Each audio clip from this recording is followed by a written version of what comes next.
어느 여름밤 나는 친구들과 함께 산속의 작은 펜션을 빌려 1박 2일로 여행을 떠났다. 펜션은 도심에서 꽤나 떨어져 있어서 주변은 온통 울창한 숲으로 둘러싸여 있었고 인근에는 다른 집이나 사람의 흔적조차 찾기 어려우리만큼 외딴 곳에 있었다. 우리는 그 고요함과 어우러진 자연의 한가운데에서 스트레스를 풀고자 모였다.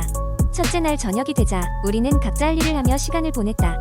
누군가는 저녁 식사를 준비하고 누군가는 거실에서 음악을 틀고 춤을 추기도 했다. 저녁이 되어 근처에서 장작을 주워와 작은 캠프파이어를 펴고 그 주위에 둘러앉아 여러가지 이야기, 꽃을 피웠다. 한 친구가 갑자기 대한민국 인터넷에서 떠도는 무서운 이야기에 대해 언급하기 시작했다. 아, 너희들 전설의 고향에서처럼 밤에 귀신을 본 적 있어? 친구의 물음에 우리는 웃으며 고개를 저었다. 이야기는 자연스레 인터넷에서 자주 볼 수 있는 공포 썰로 넘어갔다. 인기 있는 이야기 중 하나를 그는 말해주기 시작했다. 이건 내 친구가 겪은 이야기야. 그가 목소리를 낮추며 말했다. 어느 날 밤 내 친구는 자정이 가까워진 시간에 서울의 오래된 아파트에서 혼자 자고 있었어. 그 아파트는 90년대 초에 건축된 곳이었고 그 전에는 거기에 묘지가 있었다고 해. 우리는 기대에 찬 눈빛으로 그를 바라보며 이야기에 빠져들었다. 고요한 밤이었다고 해.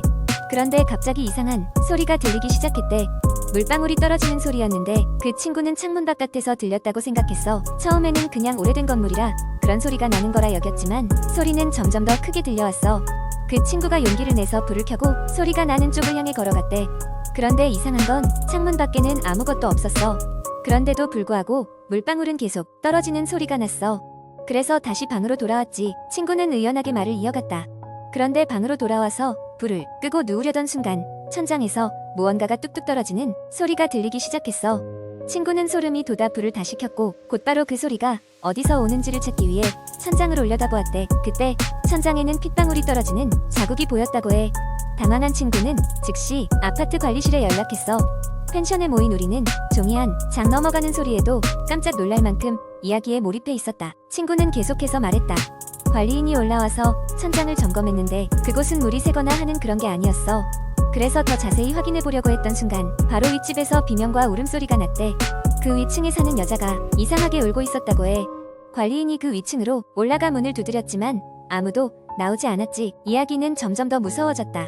결국 경찰이 왔고 문을 강제로 열었대. 그 안에서 발견된 것은 너무나도 충격적인 광경이었지. 그 집에는 그 여자가 있었는데 벽에 검붉은 물감 같은 것이 여기저기 흩어져 있었고 여자는 정신을 잃은 상태였어. 그리고 그 여자의 방 한 구석에는 오래된 무속용품들이 있었고 거기에는 무엇인지 분간할 수 없는 이상한 문양이 그려져 있었대. 친구들의 표정은 사뭇 진지해졌다. 우리는 서로 눈을 마주치며 슬며시 불안감을 느끼기 시작했다. 이어지는 이야기는 점점 더 섬뜩해졌다.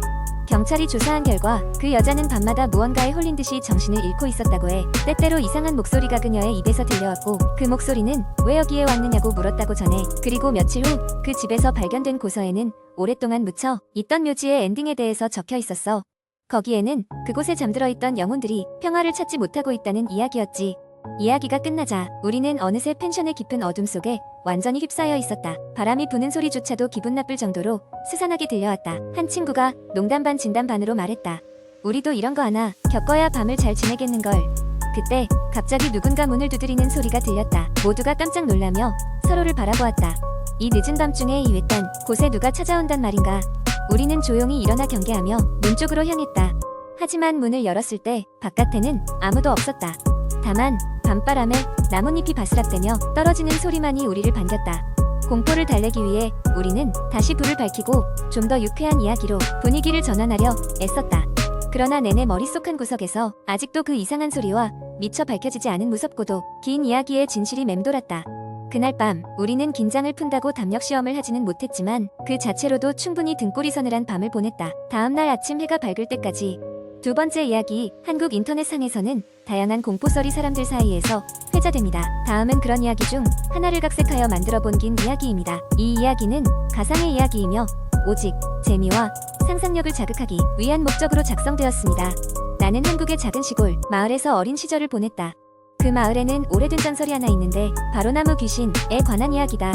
나무 귀신은 깊은 숲속에 살며 길을 잃은 사람들을 유혹해 영원히 숲에서 헤매게 만든다고 전해진다. 어릴 적에는 그 이야기가 그저 어른들이 말하는 무서운 이야기라고만 생각했었다. 그러나 중학생 때 나는 그 전설이 단순한 이야기가 아닐지도 모른다는 경험을 하게 되었다. 어느 늦은 여름밤 친구들과 함께 모여 마을 끝에 있는 숲으로 탐험을 갔다. 그날따라 숲은 이상하리만치 고요했다. 마치 우리를 삼켜버릴 것 같은 침묵 속에서 우리는 호기심에 이끌려 점점 더 깊이 들어갔다. 우리는 손전등을 켜고 들어갔지만 이상하게도 빛이 점점 어두워지더니 아예 꺼져버리고 말았다. 깜깜한 어둠 속에서 우리는 서로를 부르며 손을 뻗었지만 이상하게도 서로의 목소리가 점점 멀어졌다. 그러다 갑자기 나는 발이었던 것에 걸려 넘어졌고 그 순간 정신이 혼미해졌다. 다시 눈을 떴을 때 나는 이상한 광경을 목격했다.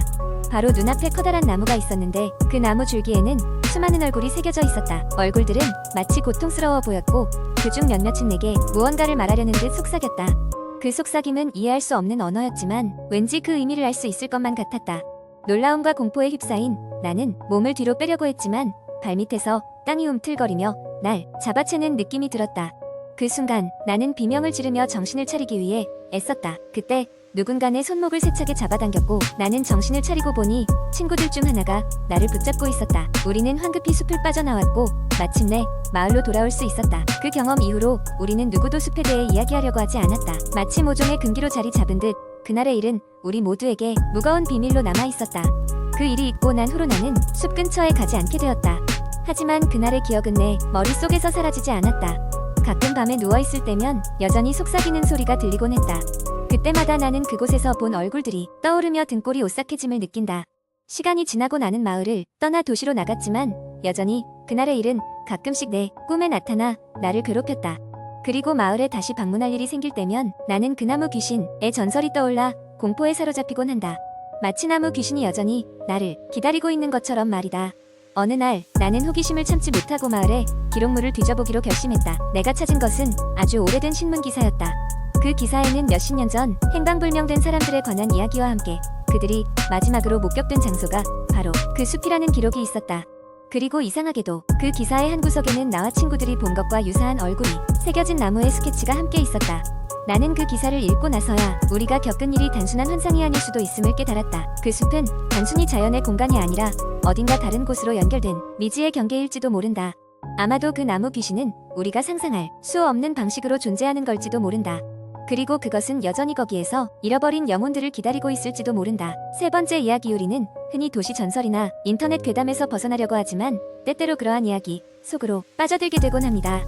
그 중에서도 특히 한국 인터넷 커뮤니티를 통해 유명해진 한 공포썰이 있습니다. 이 이야기는 한적한 시골 마을에서 시작됩니다. 저는 이 이야기를 들었을 때부터 한동안 밤에 잠을 이루지 못했습니다. 서울에서 멀지 않은 작은 마을은 1년 내내 평화롭기만 했습니다. 하지만 여름방학 동안 그곳에 방문한 도시는 무언가 이상한 기운에 휩싸였습니다. 주인공인 나는 방학을 맞아 할머니 댁을 방문하게 되었고 그 마을은 할머니가 사는 고향이었기 때문에 어릴 적 자주 와본 곳이었습니다. 하지만 그의 여름은 이상하게도 무언가 어둡고 찝찝한 느낌을 지울 수 없었습니다. 어느 일요일 오후 마을의 작은 시장에서 사람들의 웅성거리는 소리가 들려왔습니다. 호기심에 나는 시장으로 걸음을 옮겼고 그곳에서는 수상한 이야기가 퍼지고 있었습니다. 바로 마을 뒷산에 있는 한 오래된 폐가에서 불빛이 새어나오고 있다는 거였습니다. 그 집은 오래전부터 폐가일 뿐 주민들은 찾지 않는 곳으로 유명했습니다. 하지만 어쨌든 젊은 청춘들은 호기심에 그곳을 한 번쯤 방문해보고 싶어 했습니다. 나 역시 마찬가지였습니다. 마을 뒷산 폐가에 대한 이야기는 난생 처음 들었고 그래서 더욱 궁금증이 생길 수밖에 없었습니다. 그래서 나는 며칠 후 친구 2명과 함께 그 폐가를 가보기로 계획을 세웠습니다. 그날 밤 우리는 플래시를 준비하고 폐가로 향했습니다. 하늘에는 구름 한 점 없이 달이 밝았고 싸늘한 바람이 불어왔습니다. 폐가에 도착했을 때 정말로 안쪽에서 미묘한 불빛이 새어나오는 것을 볼 수 있었습니다. 두려움과 호기심이 뒤섞인 채문을 조심스레 열었고 우리는 낡은 목재가 삐걱대는 소리와 함께 안으로 들어갔습니다. 폐가 안은 예상보다 더 좁고 더 어두웠습니다. 우리는 아무도 살고 있지 않을 것이라 생각했지만 그곳에서는 인간이 만든 흔적들이 발견되었습니다. 바닥에는 오래된 사진 몇 장과 누군가가 급히 남긴 듯한 일기장이 널려 있었습니다. 하지만 가장 섬뜩한 것은 낡고 먼지 쌓인 거울이었습니다. 거울에는 희미하게 보이는 손자국들이 있었고 마치 누군가가 그 손자국을 통해 메시지를 전하려는 것처럼 느껴졌습니다. 갑자기 등골을 서늘하게 만드는 소리가 귓가를 스쳤습니다. 누군가 도와줘 라고 낮은 목소리로 외치는 듯 했습니다. 우리는 깜짝 놀라 뒤돌아봤지만 아무도 없었습니다. 공포에 휩싸인 우리는 서둘러 그곳을 빠져나왔고 정신없이 달렸습니다. 마을로 돌아온 후 우리는 그날의 이야기를 누구에게도 말하지 않기로 했습니다. 하지만 마을에선 폐가에서 들려오는 이상한 소리와 불빛에 대한 소문이 계속되었습니다. 그리고 그해 여름, 나는 그 장소에 다시 가볼 용기가 나지 않았습니다. 도시로 돌아간 후에도 나는 그 기억을 잊을 수 없었습니다. 마치 누군가가 끊임없이 뒤쫓아오는 것 같은 불안감에 휩싸였습니다. 때로는 내가 속삭이는 소리를 듣기도 했고, 거울을 볼 때마다 무언가가 그 안에서 나를 바라보고 있다는 느낌마저 들었습니다. 이후로 그 마을은 점점 사람들의 기억에서 잊혀졌지만 아직도 그 폐가에서 무언가가 발견되길 기다리고 있을지도 모릅니다. 제 이야기를 들은 여러분은 혹시라도 호기심에 그곳을 찾아갈 생각이라면 다시 한번 고민해 보시길 바랍니다. 어떤 일이 벌어질지는 아무도 모르니까요.